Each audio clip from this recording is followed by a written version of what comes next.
Tout est possible, tout est possible. Il suffit d'y croire.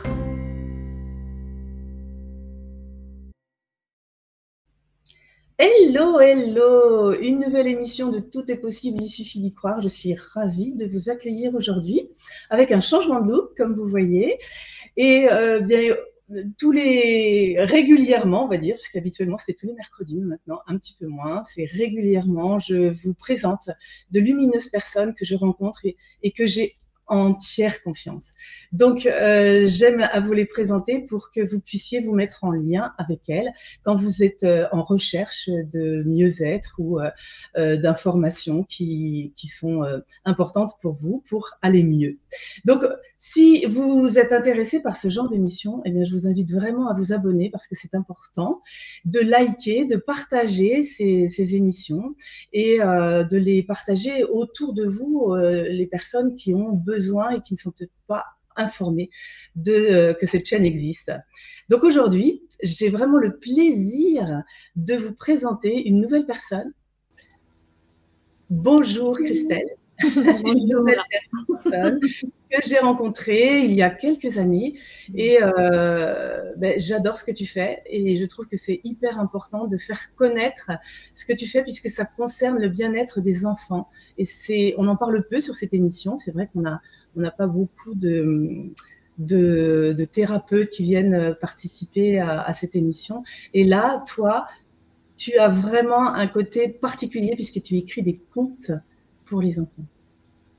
C'est ça, bonjour. Alors effectivement, oui, j'écris des contes pour les enfants que je conte en spectacle, qui sont mis en scène avant tout en spectacle et ensuite qui sont adaptés en livre jeunesse avec un accompagnement de livres audio musical pour qu'en fait les enfants puissent continuer. Je dirais que les graines qui ont été semées en spectacle puissent continuer à grandir et à pousser auprès des enfants.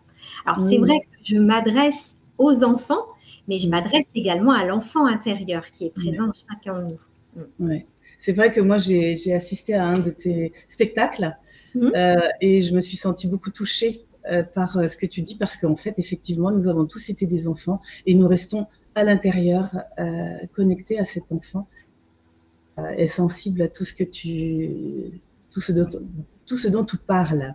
Alors, en fait, tu es conteuse au départ, tu écris les contes, tu es conteuse, tu fais des spectacles et c'est une fois que tu les as mis en spectacle que tu les écris, que tu les édites en fait. C'est ça? C'est ça, tout à fait. Alors, c'est des contes bien souvent en fait qui sont issus justement de mon parcours et du coup de mon enfant intérieur. Ce sont également des contes qui me sont soufflés par quelque chose de plus grand, je dirais, qui vient du cœur. Et du coup, ensuite, je les adapte en spectacle avec tout un univers très coloré, très lumineux. Et quand je vois effectivement, ça me permet de pouvoir voir un petit peu comment reçoivent les enfants, comment reçoit le public ce conte. Et par la suite, bien souvent, en général, le conte est, je dirais même tout le temps, bien reçu. Et du coup, ensuite, on part dans la partie édition en livre jeunesse et musical du conte. Ouais. D'accord. Et du coup, qu'est-ce qui t'a fait amener à avoir cette idée de vouloir, on va dire, faire passer des messages? Alors, moi, j'ai un parcours, je dirais, propre à chacun. On a toujours eu pour tout le monde, des parcours qui ne sont pas toujours simples, mais en même temps qui nous font grandir. Moi, j'ai été très tôt confrontée au handicap. J'ai également, je suis hypersensible. Et à l'époque, il y a une quarantaine d'années, l'hypersensibilité, on n'était pas de nom dessus. Donc, on était un peu dans son coin, puis on essayait de se débrouiller avec toutes ces émotions qui affluaient en trop plein. Et ce mental qui est toujours en action. Et du coup, en fait, j'ai toujours eu cette conscience, même enfant, que les enfants sont des guides, qu'ils ont des choses à transmettre et qu'on ne les écoute pas assez et pas souvent. Et que j'avais ce besoin, en fait, d'aider les enfants. Je me suis tout le temps dit, moi, plus tard, en fait, j'aiderai les enfants. Et en vieillissant, en grandissant, avec mon parcours et avec du coup les différentes pratiques auxquelles je me suis formée, je me suis dit, mais en fait, moi, j'aurais tellement aimé avoir ces outils-là quand j'étais enfant, parce que ça aurait pu m'aider à traverser des moments difficiles, ça aurait pu m'aider à prendre confiance en moi, à m'apporter de l'amour, etc. Et donc, c'est de là que tout est parti, en fait. D'accord.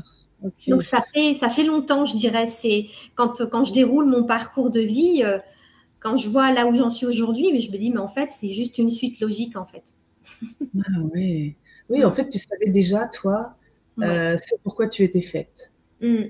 Quelque part, tu l'as toujours su. Quelque part, je l'ai toujours su, c'est ça. Ouais, c'était quelque chose qui était très présent, d'être auprès des enfants, et je savais qu'effectivement, ma place plus tard serait auprès des enfants, entre autres. C'est chouette, bravo. Donc en fait, là, tu as écrit, tu as 2 contes qui sont édités déjà? Oui, dont un qui a été le premier qui a été réédité, puisque du coup, il a très bien fonctionné. Ouais, j'ai 2 contes qui sont édités. Donc ils s'appellent comment et ils traitent de quoi? Alors, le premier, c'est Ya et la clé du bonheur. Donc, c'est un conte qui traite de la recherche du bonheur. Donc, ça parle à tout le monde. C'est un conte philosophique qui, du coup, parle d'une petite fille qui s'est fait disputer par sa maman et qui se demande s'il existe un pays du bonheur. Donc, on aborde des notions de développement personnel, comme apprendre à surfer sur les vagues de la vie, écouter la mélodie de son cœur, etc. Et toujours une ouverture sur le monde. À chaque fois, mes contes emmènent en voyage, puisque du coup, il y a également toute une partie en spectacle qui est également présente dans les livres audio, une partie voyage sonore qui est liée à ma formation de sonothérapeute. Et du coup, j'ai à cœur, en fait, d'accompagner, d'associer à la fois l'oralité du conte, la transmission de messages avec le voyage sonore qui permet, en fait, de rentrer, je dirais, dans un état de conscience un petit peu modifié où, du coup, on va être beaucoup plus réceptif et à l'écoute des messages qui sont transmis, en fait. Donc voilà. Et du coup, le deuxième, Le rêve de Luminel, qui est un conte qui parle de la différence, du handicap et de ces cadeaux mal emballés, en fait, que la vie nous donne et qui sont bien souvent, en fait, des pouvoirs que l'on a en nous, mais qu'on ne soupçonne pas. Donc, voilà. Donc, c'est des sujets, effectivement, qui parlent à tous et qui parlent même à des adultes et à des enfants intérieurs qui ont pu être blessés durant leur enfance par la différence, par toutes ces notions-là, en fait. Ouais. Donc, quand on achète le livre, on a le CD avec toi qui compte et la musique, c'est ça? Alors, on n'a pas de CD parce que le CD, ça devient obsolète. Donc, en fait, c'est un lien de téléchargement qui est présent sur le livre qui permet de télécharger le conte sur le support qu'on veut et de pouvoir, du coup, écouter le conte en même temps ou de pouvoir juste écouter le conte à l'oralité si on le souhaite. Le but aussi, c'est ayant été confronté au handicap tôt, c'est de rendre en fait le conte, ces contes à grandir, accessibles à un plus grand nombre. Donc, il y a une typographie qui est adaptée aux lecteurs dyslexiques. Et puis, il y a cette oralité du conte en tant que conteuse auquel je tenais et puis qui permet aussi à des enfants qui, par exemple, sont malvoyants de pouvoir avoir accès au conte audio musical ou souvent, voilà. Enfin, en tout cas, pour le nouveau, là, La Voix d'Elia, où il y a vraiment un univers sonore immersif, quoi. D'accord. Donc, on vient parler particulièrement de La Voix d'Elia. C'est donc un nouveau conte que tu as écrit. Donc, tu vas nous en parler parce qu'il te tient vraiment à cœur. Oui. Alors, comme tous les autres, à chaque fois, c'est des bébés, c'est des grossesses, c'est des naissances et des sujets qui me tiennent à cœur que j'aborde. Et donc là, La Voix d'Elia, c'est un conte qui parle des droits de l'enfant, un sujet qui est peu abordé.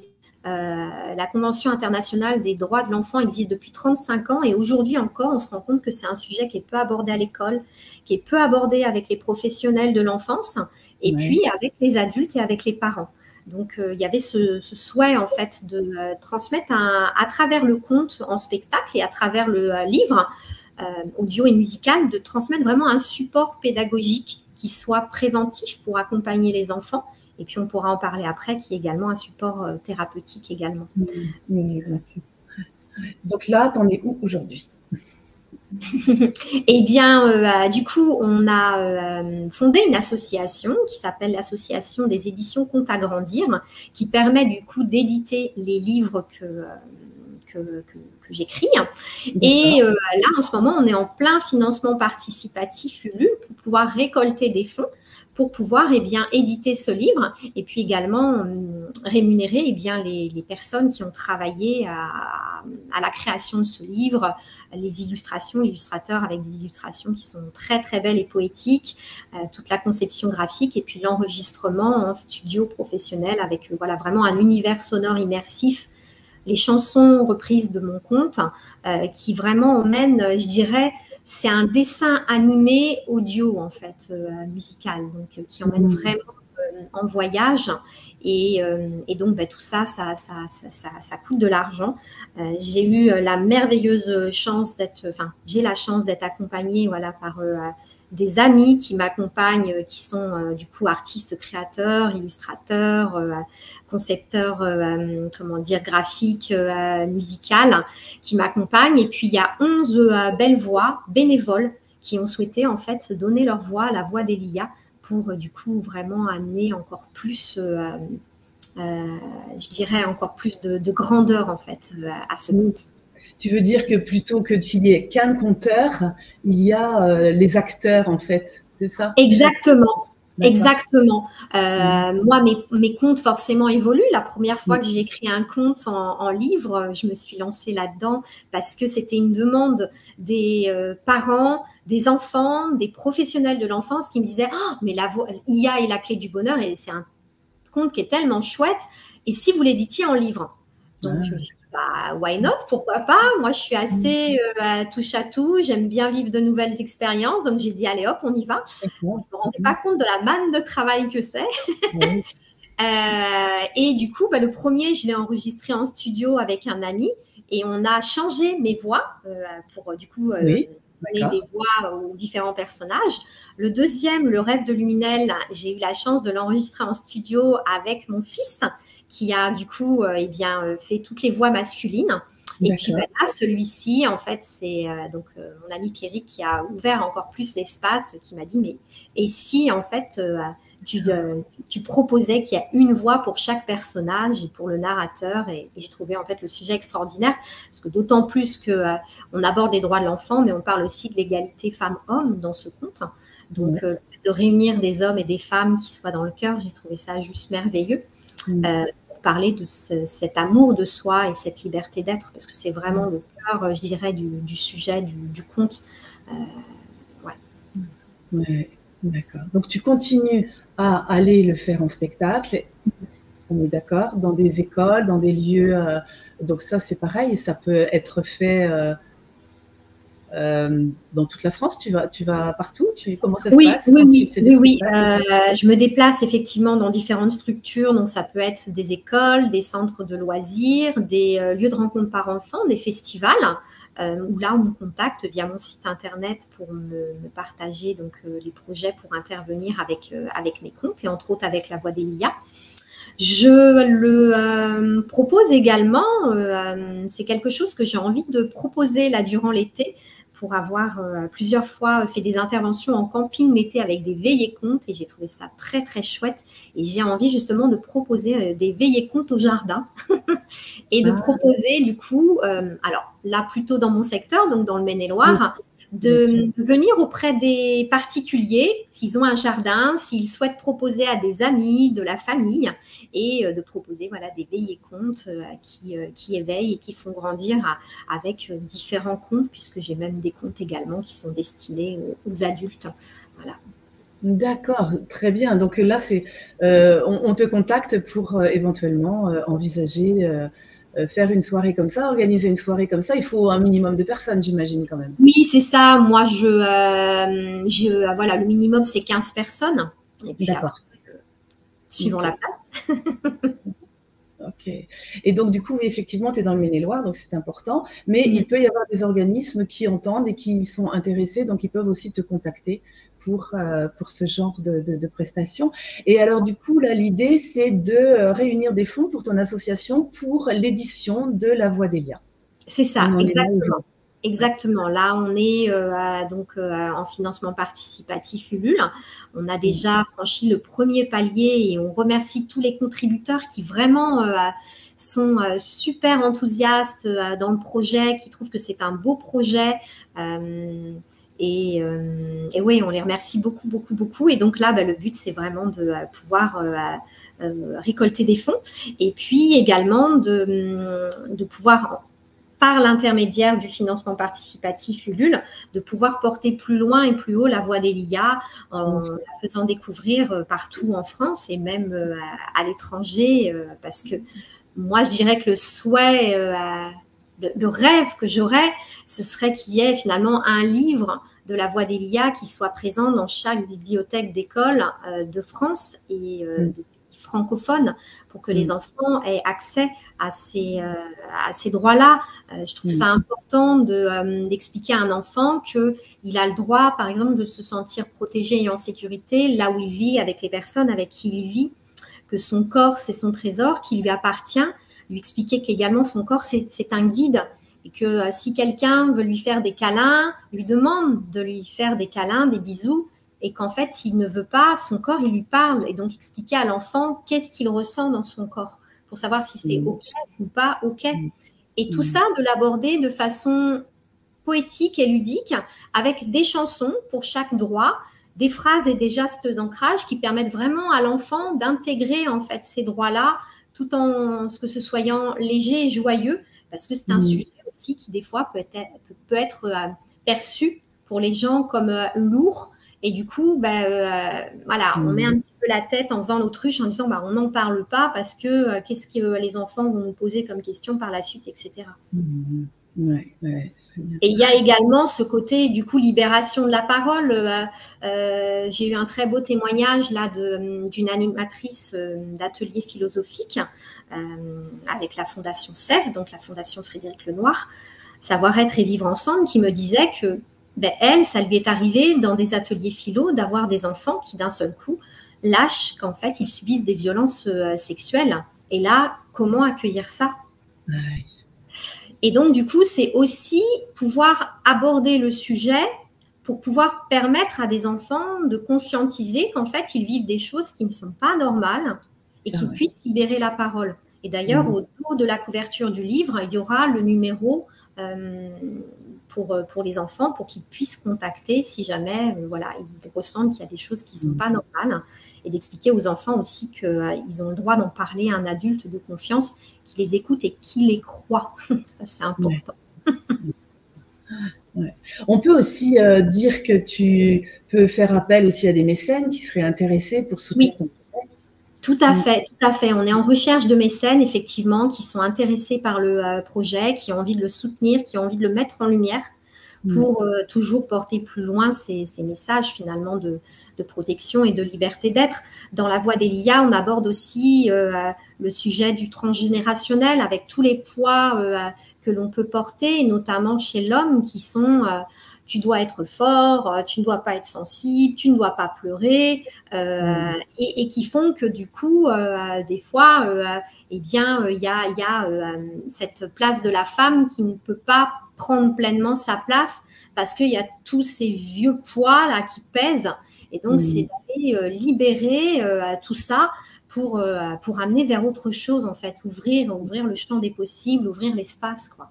Oui, tu as tellement raison de t'adresser aux enfants parce que on devient des adultes complètement anesthésiés, on ne sait plus écouter le corps, on ne nous a pas appris et on ne sait pas le faire, donc on ne peut pas le transmettre. Et je trouve que tout part de là, tout part du corps, puisque quand on écoute son corps, il ne se trompe jamais, il a des messages à nous transmettre et c'est vraiment ça que moi ça me tient à cœur ce que tu fais, parce que c'est vraiment ça ce dont je parle à chaque fois. Écoutez votre corps, c'est là où vous aurez vos réponses. Et c'est tellement important d'apprendre à le faire tout petit, ça devient un automatisme, en fait. C'est ça, être à l'écoute de son corps et de son cœur aussi. Et c'est pour ça que je souhaite tout le temps, en fait, dans mes comptes, également joindre des pratiques de bien-être. Il y a toujours des pratiques de bien-être qui sont introduites dans mes comptes de façon très subtile. Donc, il y a du coup de la relaxation sonore, voyage sonore. Il y a également le Ho'oponopono, il y a de la sophrologie. Voilà, il y a plein de sujets. Le Ho'oponopono, c'est vrai que c'est pour moi une pratique et une sagesse qui est très, très riche et très belle que j'aime transmettre aux enfants. Et du coup, c'est donner des petits outils aux enfants de pratique.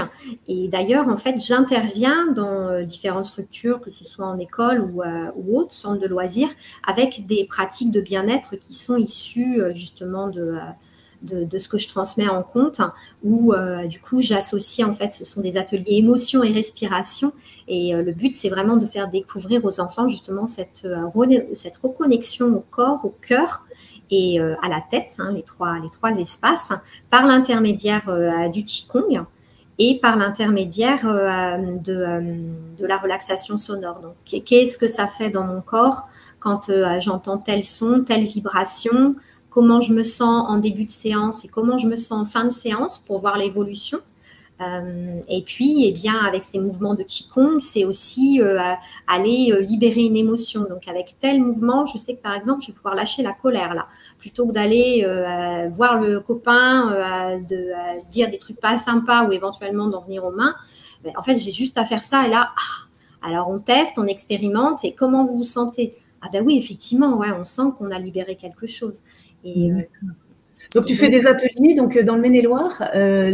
On peut trouver les dates, les lieux sur ton site? Alors, les ateliers, en fait, je les propose, alors pas que dans le Maine-et-Loire, on va dire essentiellement dans les Pays de Loire. D'accord. Et du coup, ces ateliers-là, donc c'est des ateliers que je propose plutôt en structure, donc en école, en médiathèque, en centre de loisirs. Et après, il y a les séances de relaxation sonore pour adultes, où là, ça c'est encore D'accord, c'est autre chose. Et où pareil, on en vient à cet espace du cœur et du corps. D'accord. Donc, de toute façon, on va mettre tes coordonnées sous la vidéo avec ton site. Comme ça, les personnes qui sont attirées par ta belle énergie et par tes propositions, eh bien, pourront aller voir, explorer tes propositions, en tout cas. Ça me semble important. L'idée là, c'est de demander à une participation. Eh bien, c'est d'inviter effectivement les personnes à qui ça parle, à qui la voix, quand je parle de la voix d'Elia, pour qui ça vibre, d'aller en fait tout simplement voir le projet de financement participatif. Il y a des liens du coup qui permettent d'écouter des extraits audio narrés, racontés, des extraits audio de chansons également. Donc, qui permettent aussi on voit aussi les illustrations, donc voir un petit peu le projet qui est en cours. Et dans l'idée, c'est d'éditer le livre là en juin, pour qu'il soit disponible en juin. Pour ensuite, il y a tout le temps, à chaque fois, quand on édite les livres, donc étant en association, eh bien, il y a 20% des livres qui sont offerts suivant les thèmes abordés avec IA et la clé du bonheur. Donc, on était vraiment dans cette recherche du bonheur et cette ouverture dans le monde. Donc, il y a des livres qui ont été offerts à des écoles, à une école pour enfants, avec défavorisés au Cameroun. Il y a des livres qui ont été offerts à une école aux enfants aux portes du désert à Merzouga, au Maroc. D'accord, intéressant. Pour le rêve de Luminel, eh bien, voilà, lui, il a pris son chemin de par le handicap, la différence. Son chemin s'est trouvé auprès des enfants à l'hôpital et des enfants du coup malades et handicapés. J'ai notamment un partenariat aussi avec MMM, Mon Moment Magique, où on a créé un atelier bien-être avec le rêve de Luminel. Et puis là, la voie d'Elia, le chemin, c'est d'offrir donc 20% des livres imprimés à des structures de protection de l'enfance. Et également, on va en offrir à des écoles pour que justement, il y ait tout un côté préventif du coup avec la voie d'Elia. D'accord, donc un soutien. Alors, où est-ce qu'on peut aller voir les extraits? Tu as dit, c'est sur… Alors, on peut les trouver tout simplement sur la page, le lien Ulule que tu vas mettre en dessous. On laisse défiler la page, vous allez pouvoir voir le synopsis aussi, l'histoire, j'en ai pas parlé. Donc, c'est Elia, c'est l'histoire d'une jeune fille qui rêve de devenir aviatrice. et son papa lui interdit ce rêve parce que, eh bien, aviateur, c'est un métier d'homme. Et donc, eh bien, va partir, je dirais, à la quête de ça, parce que c'est vraiment ça, en fait, la voie d'Elias, c'est d'aller à la quête de sa souveraineté intérieure. C'est apprendre à chaque être, qu'on soit fille ou garçon, femme ou homme, à être souverain. Et donc, du coup, elle va partir en voyage initiatique au cours d'un rêve à la rencontre de différents peuples. Donc le peuple des arbres, le peuple de l'eau, le peuple de l'air, du soleil, qui vont lui apprendre certains de ses droits fondamentaux. D'accord. Le peuple du cœur. Très bien, très très bien. Eh bien, du coup, cette cagnotte, elle est accessible à partir de maintenant tout de suite, et puis pendant plusieurs mois, donc vous pouvez… C'est ça, c'est ça. En fait, là, on a eu un premier cap qui nous a permis de collecter du coup des fonds pour le premier palier, et du coup qui nous permet, par l'intermédiaire du LUL, de pouvoir laisser cette cagnotte durer plus longtemps, pour que du coup, eh bien, les personnes qui veulent la rejoindre puissent y participer, puissent commander le livre via Ulule et puissent également, du coup, eh bien, en parler autour d'eux. Et puis qu'il y a des mécènes, du coup, qui voient ce projet et qui aient envie de le soutenir. Donc, parlez-en autour de vous si ça vous touche, ce sujet. Et est-ce que tu as quelque chose d'autre à ajouter, un petit mot de la fin, Christelle, sur les comptes à grandir ou autre, je ne sais pas. Un petit mot de la fin, eh bien moi, je dirais que cette reconnexion au cœur et au corps, elle est essentielle et c'est important de la transmettre aux enfants dès le plus jeune âge parce que c'est quelque chose que les enfants ont naturellement et puis souvent, vers l'âge de 6 ans, la société fait que du coup, on se renferme et on se déconnecte à cette part de soi. Et du coup, pouvoir continuer à le transmettre aux enfants qui grandissent, eh bien, c'est essentiel. C'est essentiel pour mener en fait ces futurs hommes et femmes vers des adultes qui soient conscients, qui soient éveillés et qui soient dans le cœur. Et c'est comme ça qu'en fait, on va faire évoluer l'humanité. Pour moi, tout part des enfants. Ouais. Un beau mot de la fin. Je te remercie, Christelle. Merci, merci à vous. Merci beaucoup et à très bientôt. À bientôt. Au revoir. Au revoir. Oui, vraiment, pour moi, c'est un sujet qui me touche tellement et je remercie vraiment Christelle d'avoir créé ces comptes, cet espace pour transmettre aux enfants de façon ludique, mais aussi aux adultes, parce qu'on a tous notre enfant intérieur qui est là, qui est parfois très blessé et qui a du mal à se connecter au cœur. Donc, c'est vraiment pour tous, en fait. Alors, si cette émission t'a parlé, eh bien, je t'invite vraiment à la partager un maximum parce que il faut faire entendre cette voix-là. Et like, parce que sur YouTube, c'est important pour soutenir cette chaîne. Et bien, prends soin de toi et va découvrir de quoi il s'agit. Je te remercie vraiment de ton écoute et je te souhaite le meilleur. À très bientôt. Au revoir. Et pour aller plus loin, vous pouvez explorer mon site Brin de Sagesse, où vous trouverez entre autres mon livre Sur le chemin de mon éveil, de cœur à cœur. Pensez à vous abonner et à cliquer sur la cloche pour être informé de mes diffusions.